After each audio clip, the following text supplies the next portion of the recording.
Welcome to Madasaling Pinoy, your prayer partner.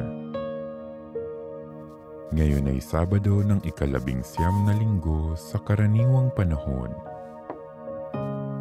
Ang mabuting balita ng Panginoon ayon kay San Mateo.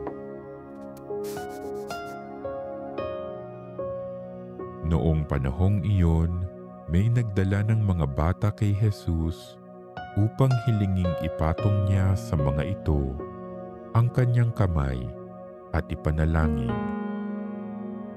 Ngunit pinagwikaan sila ng mga alagad. Datapwat sinabi ni Jesus, "Hayaan ninyong lumapit sa akin ang mga bata. Huwag ninyo silang hadlangan, sapagkat sa mga katulad nila naghahari ang Diyos."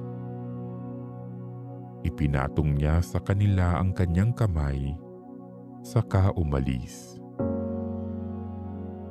Ang mabuting balita ng Panginoon.